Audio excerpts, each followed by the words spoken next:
My parents and sister abandoned my 17-year-old daughter in the desert. No water, 115 degrees. She'll be fine, my mom said. She just needed space, my sister added. I didn't shout. I did this. Before we start, tell us where you're listening from. And don't forget to like and subscribe. Let's dive into this story. The next morning, my daughter was safe. Then they got the call, and their faces went completely pale. Let me tell you how it started, because it didn't start with a dramatic fight or some big explosion. It started with a ding, just a quiet little ping from an app on my phone while I was folding laundry. I almost ignored it. I thought it was one of those pointless updates, the kind that tell you your kid took 5 steps or reached their water goal. But this wasn't that. It was a low battery alert from my daughter's emergency smartwatch. Allison's. She's 17, a planner, the kind of girl who charges her phone at 72%, just in case. So a dying GPS signal from her? That wasn't normal. That was a red flag. I tried calling her first straight to voicemail. Then I tried again and again and again. By the 4th call, my hands were sweating. Allison was on a weekend trip with my parents and my sister Claire. They'd asked to take the kids hiking. Just a simple family getaway to Arizona. Claire's kids, Mason and Chloe, went too. Allison, being the oldest at 17, had hesitated at first. She didn't exactly have a sparkling relationship with my side of the family, but Claire had sent her a text. Let's start fresh. Just us and the kids. My mom had said something similar. Let us get to know her better. You could use a break, Rosabella. I had almost said no, almost. But Allison had looked at me and said, what if they actually mean it this time? I said yes. Now I couldn't reach her, and I had a notification telling me her watch was dying. So I did what any mother would do. I started lying to myself. Maybe there's no service. Maybe they're just out of range. Maybe she dropped the watch and it's sitting in the car. But I opened the GPS map anyway. And that's when everything inside me went cold. The dot on the map, Allison's last known location, was not near a road, not near a town, not near anything. It was a hiking trail deep in the desert, miles off the highway, surrounded by red sand, jagged rock, and a heat index that had reached 115 degrees by noon. I called my mom. She picked up on the second ring as if she'd been waiting. Oh, she wandered off a little, she said casually. She got upset over something. Said she needed space. Space in the desert at noon. Claire chimed in next on speaker. She's being dramatic, Rosabella. You know how she is. I didn't say a word. Not a single one. I just hung up because if I kept listening I would have said something I couldn't take back. And I didn't have time to waste on a fight. I opened my laptop, booked the earliest flight to Flagstaff. Then I pulled up an old number in my phone. We hadn't spoken in years, but once upon a time we'd spent a long summer hiking the canyons together. Him as a wilderness survival instructor, me as the overprepared mom on the edge of burnout. He picked up after 2 rings. I need you, I said. He didn't ask why, just asked where. At the airport, I barely remember getting through security. My hands were still shaking, but my mind wasn't. There was a kind of clarity in the panic. A dark, cold focus I hadn't felt since childbirth or maybe since my divorce. The kind of focus where you do not have the luxury of rage. You move, you act, you survive. I kept seeing her in my head. Allison with her ridiculous sun hat, her camera bag, her bottle of SPF 70. I had helped her pack 2 days ago. I made her promise to hydrate. She rolled her eyes. I hugged her twice, said, I love you 3 times like a fool who thought that would protect her. By the time I landed, Luis was already waiting near the rental jeeps with extra water, an old hiking map, and a med kit. He looked at me and said, let's go find your kid. We reached the trailhead an hour before sunset. No cars, no other hikers, just a ranger station about a mile away that looked abandoned. I showed Luis the tracker. He frowned. She's way off the main path, he said. If she's not moving, that's not great. I nodded. I couldn't speak because if I opened my mouth I would either vomit or scream. We hiked. The air felt like it was trying to peel my skin off. My boots filled with sand. My heart thudded in my ears. We passed a dried-out riverbed, a torn granola bar wrapper, and then a scarf, Allison's scarf, tied to a rock like a marker. Luis picked it up. She's trying to be found, he said. My legs nearly gave out. We kept going. At one point I thought I saw something in the distance, a figure, a shadow, but it was nothing. Just heat playing tricks on my vision. My lips cracked. I stopped wiping the sweat off my face. Every second that passed I thought, if I had waited an hour longer, would she still be alive? And still, not once, not for a single second, did I let myself cry. Because tears don't fix things. Movement does. We found a water bottle next, lying sideways in the dust. Louise looked at it. Still warm, he said. She's close. We climbed a rock ledge as the sun turned orange behind us. That's when I saw it. A flash of movement under a jagged outcrop. Something curled. I ran before Louise could say a word. And there she was, Allison. Eyes half open, lips dry, skin flushed, still wearing that stupid sun hat, and alive. Barely. I dropped to my knees and pulled her into my arms. Her body was hot like a stove. She whispered something I could barely hear. What? I asked, brushing the dust off her cheeks. They took my bag, she said. On purpose. I didn't respond. Not yet. Because what she said next made something inside me snap in half. And that part of the story hasn't been told yet. Not until now. Let me tell you something about my family. We don't do open hostility. That would be too honest. We do polite cruelty. We love everyone equally with a side of, but let's talk about Claire for a moment. Claire, my younger sister, was the chosen one. The loud one. The sparkly one. She could fail a class and get a cake for trying her best. I got an A once and my mother asked if I was distracted by boys. It wasn't violent or dramatic or obvious. That's what makes it worse. Growing up, Claire was allowed to be messy and moody and creative. I was expected to be calm and helpful and quiet. When Claire threw a tantrum at Thanksgiving, she got a warm bath and a blanket fort. When I cried, I was ruining the mood. And I believed them. For years, I really believed there was something wrong with me, something too much or not enough. But then I had Allison, and for the first time in my life, someone looked at me like I was the sun. Allison wasn't loud or soft. She was sharp, observant, a little intimidating if I'm honest. She asked hard questions at 5 and didn't smile just because someone told her to. She reminded me of me, but better. My parents never knew what to do with her. They tried in their own way. Bought her glitter pens and pink sweaters. She wore black hoodies and memorized state laws just in case. So they smiled. They included her, until Grandma Rose stepped in. My grandmother Rose is a terrifying woman, the kind who sharpens her own garden shears and still mails handwritten thank you notes. She's 92, and if she told a tornado to wait until she finished breakfast, it probably would. She took to Allison instantly. Finally, she said the second time they met. Someone in this family who listens. They were close, closer than anyone else in the family. I saw it happening, but I didn't interfere. It was the only time I saw Allison truly let her guard down. And Rose, she saw something in Allison the rest of them never bothered to look for. Last month, Rose invited me over. Tea, shortbread cookies, her will on the table between us. Half of everything I leave behind will go to Allison, she said. The rest will go to Claire's children. Don't argue. I didn't even speak for a full minute. I hadn't asked for this. Neither had Allison. But I knew what this would mean, and I knew it was going to burn something down. Claire found out 4 days later. Don't ask me how. My family leaks faster than a screen door in a hurricane. She called me the moment I picked up. She was already screaming. Are you kidding me? She shouted. That's 3 kids against 1. Are you seriously okay with this? I didn't write the will, I said. Rose did. Well, you certainly didn't try to stop her. She hung up on me. My mother called an hour later. You know Claire's struggling right now. Her job, the kids, her marriage. I'm not in charge of her marriage, I said flatly. She's just scared that your daughter is manipulating Rose. That word, manipulating. Allison, who has spent her whole life scanning people's expressions for what they're not saying. Allison, who says things like it's fine when she's clearly not fine, just to avoid making people uncomfortable.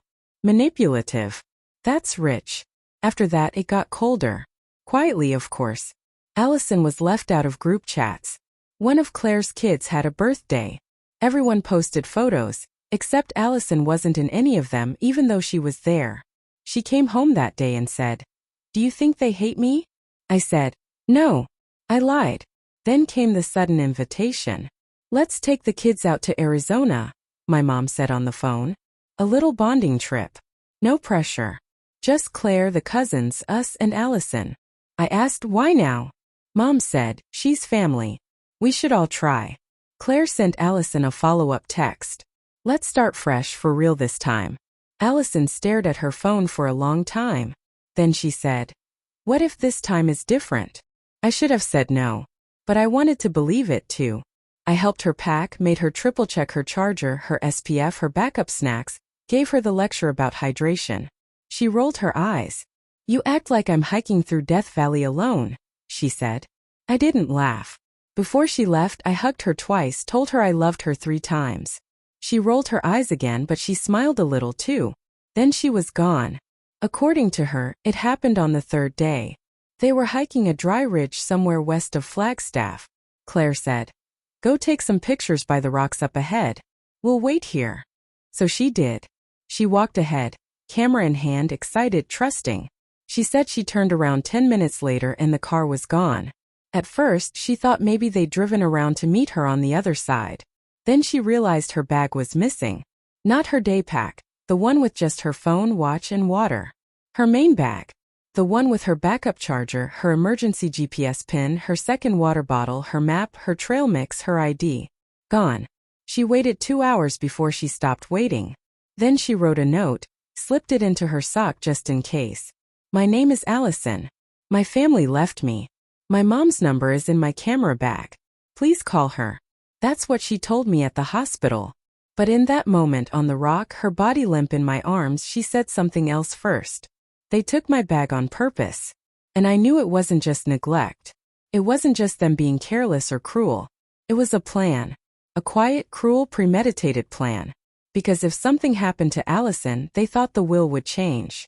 They thought it would go to Claire's kids instead.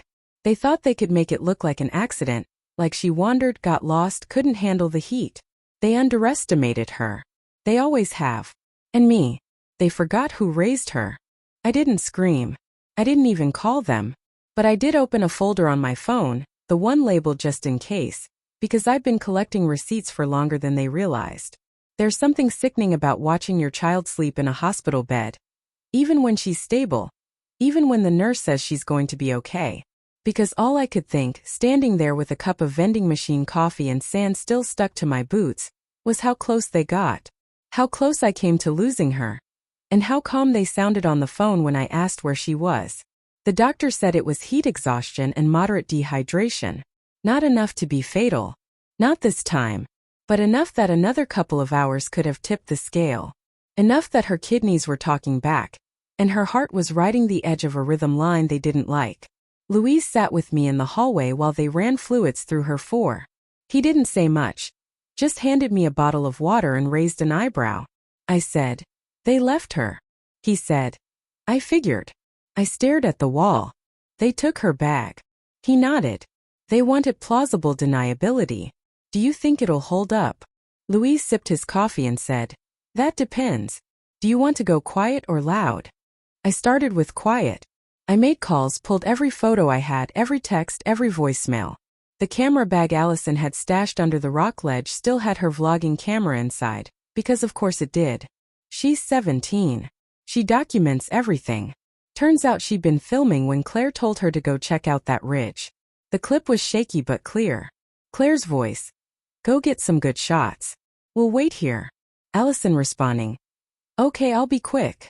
Then nothing. Silence. 10 minutes later, when the camera was still recording in her hand, she turned around and whispered, where did they go? I uploaded the footage, saved it to 3 drives, printed the screenshots. Next, I pulled up the GPS log from her smartwatch. It showed her walking, pausing, backtracking, walking again, circling, sitting still, no movement for 2 full hours. Then finally my own icon arriving on the map like a digital crescendo. I didn't call my family. I didn't send a single text. But I did email Grandma Rose's attorney, a man named Benson, who once mailed me a handwritten apology for spilling wine on my coat at a New Year's Eve party 5 years ago. He also handled Rose's estate, her trust, and every update to her will since the 90s. Subject line urgent, regarding the Arizona incident. I attached the video, the GPS log, Allison's hospital intake form, a scan of the note she left in her sock, a copy of Claire's text inviting Allison to the trip. I didn't include commentary, just facts. Benson replied within the hour.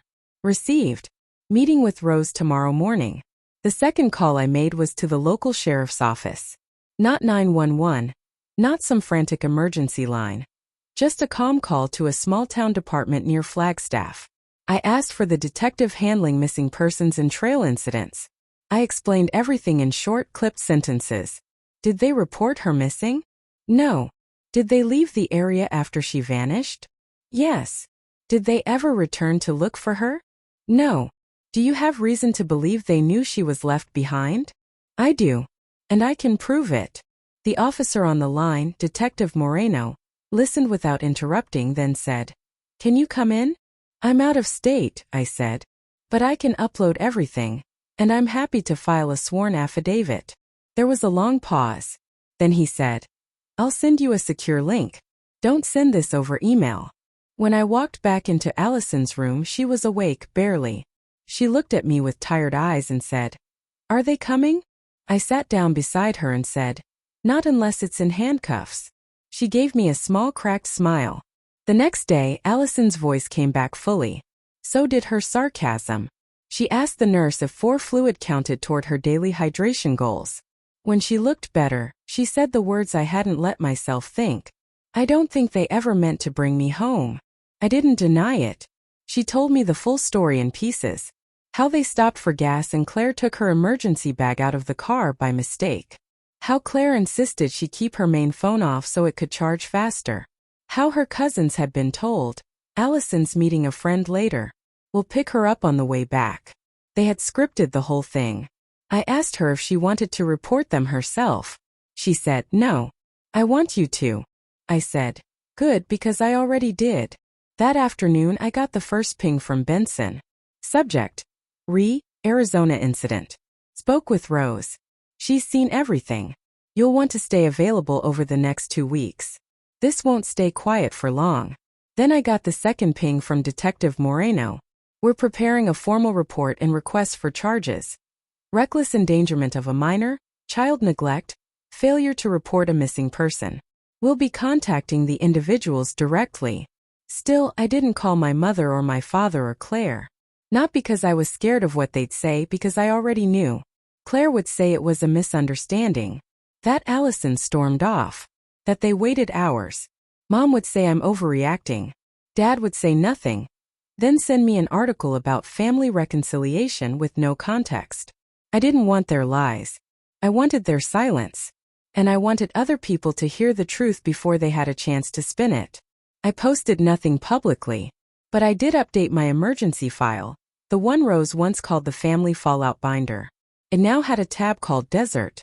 Inside it, copies of everything I sent to Benson and the sheriff, a signed statement from Allison, her hospital discharge paperwork, and a single sentence written in my own handwriting.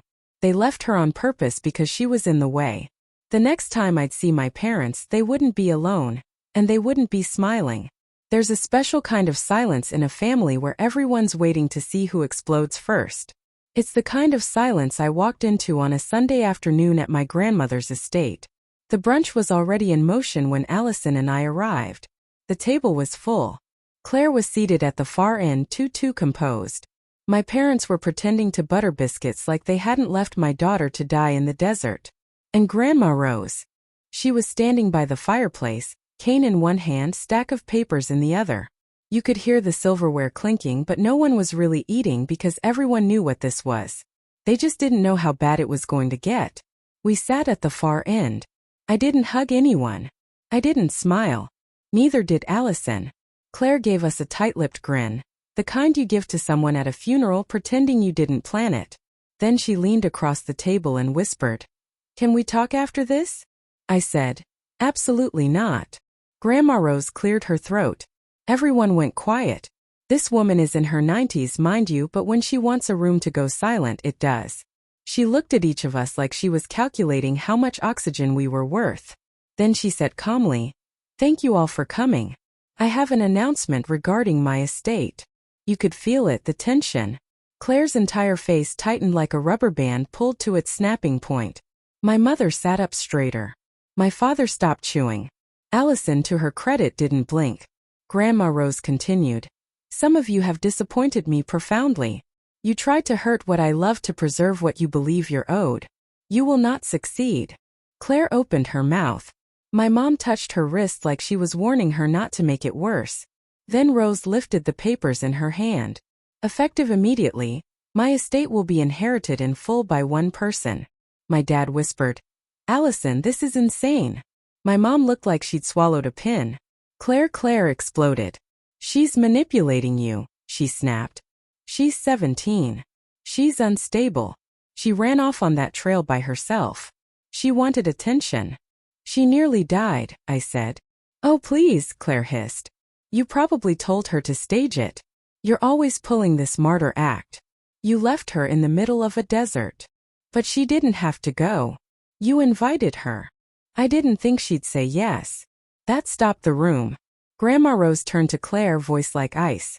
So you admit you lied to her? Claire's mouth opened then shut. She tried again. Nothing came out. My mom looked away. My father took a long sip of water like he could drown himself in it. Rose stepped forward. I have reviewed the evidence. I have consulted my lawyer, and I have pressed charges. Claire's face dropped. What? The sheriff will contact you this week, possibly tomorrow. You can't do that, my mom snapped. She's your granddaughter. Rose looked at her like she was a stain. And Allison is my great-granddaughter. She has more of me in her than either of you ever did. I swear to you the room could have caught fire and no one would have moved. Then Claire stood and predictably made everything worse. You always hated me, she shouted. You always wanted Rosabella to win. Rose raised a brow. You think this is about Rosabella? Claire turned to me. You put her up to this. I smiled for the first time all day. No, I said. You did. I just made sure people saw it. The following week, formal charges were filed. Reckless endangerment of a minor, neglect, failure to report a missing person, attempted fraud, inheritance interference. My parents hired a lawyer. Claire hired a publicist. The group chat went dead. The Christmas invite was quietly canceled. Allison received a handwritten letter from Claire that opened with, I didn't mean for it to go that far. It ended with, please don't ruin the whole family over this. Allison didn't reply. She folded it in half, then dropped it in the shredder. People love to say family is everything. But here's the truth they leave out. Not all family is good. Some people just happen to share your blood. And sometimes what they deserve is distance. The last time I saw my mother, she tried to corner me in the parking lot of a grocery store. She asked, do you really want to destroy everything over a misunderstanding?